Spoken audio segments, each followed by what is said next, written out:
प्रेम रागनी का अनूठा एहसास। अंजलि की आंखों में सपने पले बड़े नाजुक थे। प्रेम के गीत उसके होठों पर मधुर संगीत की तरह बहते रहते। ऐसे में अपनी कॉलेज की लाइब्रेरी में एक अजनबी से प्रेम में पढ़ना उसके लिए किसी संगीतमय उपन्यास से कम नहीं था। वह अजनबी कोई और नहीं, करण था। एक शांत स्वभाव का, आंखों में गहरी समझ और मुस्कुराहट में ढेर सारी मिठास लिए। अंजलि को पहली दफा करण तब मिला जब एक किताब को लेने के लिए दोनों ने एक साथ में हाथ बढ़ाया। किताब पर उंगली का स्पर्श महसूस कर होते ही दोनों की निगाहें मिली और उस लम्हे ने उनके दिल के तारों को जैसे छेड़ दिया। दिन बीतते गए और लाइब्रेरी की यह छोटी सी मुलाकात बेंच पर बातों में बदल गई। अंजलि एक कहानीकार थी और कारण उसकी कहानियों में उसका पहला पाठक। एक दिन अंजलि ने करण को अपनी सबसे खास कहानी सुनाने का निर्णय लिया। यह कहानी एक ऐसी राजकुमारी की थी जो अपने सपनों के राजकुमार की प्रतीक्षा में थी। कहानी सुनकर करण की आंखों में जो भाव उमड़े उससे अंजलि के दिल के सबसे गहरे कोने को छुआ। समय का कारवां चला और दोनों के बीच की दोस्ती प्रेम में परिणत हुई। अंजलि और करण ने एक दूसरे की आंखों में अपना भविष्य पढ़ लिया। बागों में दोनों चलने, चांदनी रात में सितारों के नीचे बातें करने और प्राचीन किलों को देखने जैसी सरल चीज़ों में वे आशीष खुशियाँ पाते। उनके प्यार की मिठास समय के साथ और भी गहरी होती गई।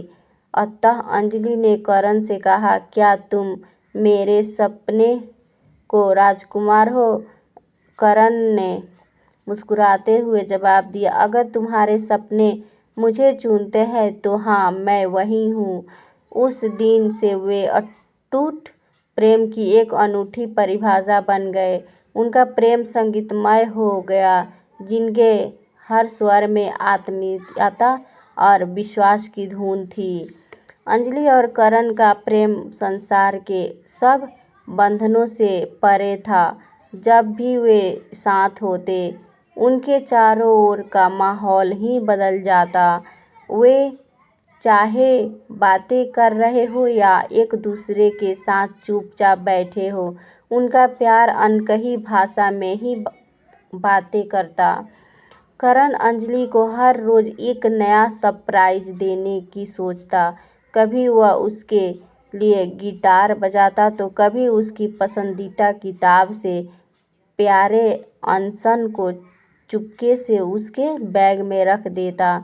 अंजलि भी करण के लिए अनोखे उपहार बनाती। वह उसके लिए खूबसूरत पेंटिंग बनाया करती थी, जिनमें वे दोनों अपनी खुशहाल दुनिया में घिरे होते।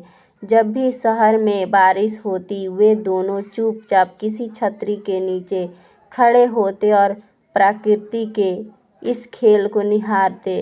कभी कभी वे बारिश में भीगने की परवाह किए बिना सड़कों पर नाचने और अपने प्रेम को बारिश की बूंदों के साथ मिला देते। वक्त के साथ करण और अंजलि की जिंदगी में कई उतार चढ़ाव आए, लेकिन उनका प्यार कभी कमजोर नहीं पड़ा। जब कभी करण के सामने धुंधले पड़ते, अंजलि का विश्वास उसे नई ऊर्जा से भर देता और जब कभी अंजलि मायूसी होती, करण का हास्य उसके चेहरे पर मुस्कान बिखेर देता। दोनों के बीच कोई शब्द नहीं होते, फिर भी उनकी आंखें सब कह देती। करण अंजलि के लिए वह आदमी था जो उसके सपनों में आता था और अंजलि करण के लिए वह संगिनी थी जो उसकी हर धड़कन में बसी होती थी। करण ने एक दिन फैसला कर लिया कि वह अंजलि को अपने प्यार का इजहार एक खास तरीके से करेगा।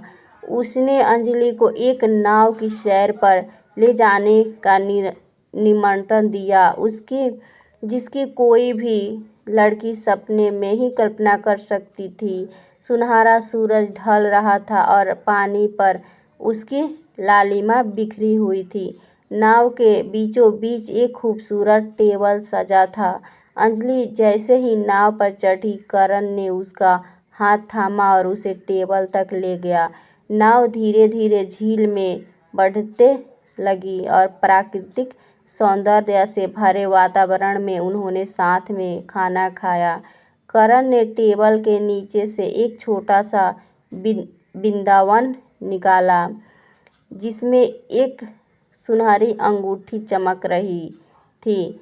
उसने अंजलि की आंखों में देखते हुए कहा, क्या तुम मेरे संगीत की धुन बनोगी हमेशा के लिए?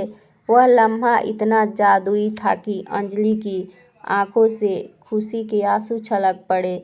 उसने अपने दिल की गहराइयों से हाँ में सर हिला दिया।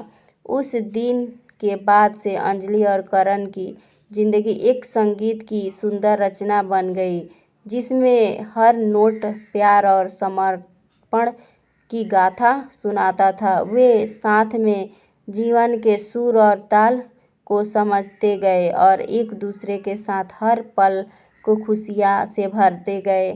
उनकी प्रेम कहानी ने सिद्ध कर दिया कि सच्चा प्यार सब परिस्थितियों में खिलता है और हर कहानी में प्रेम की अपनी एक रागनी होती है। दोस्तों, कहानी अच्छी लगी है तो लाइक और सब्सक्राइब करें।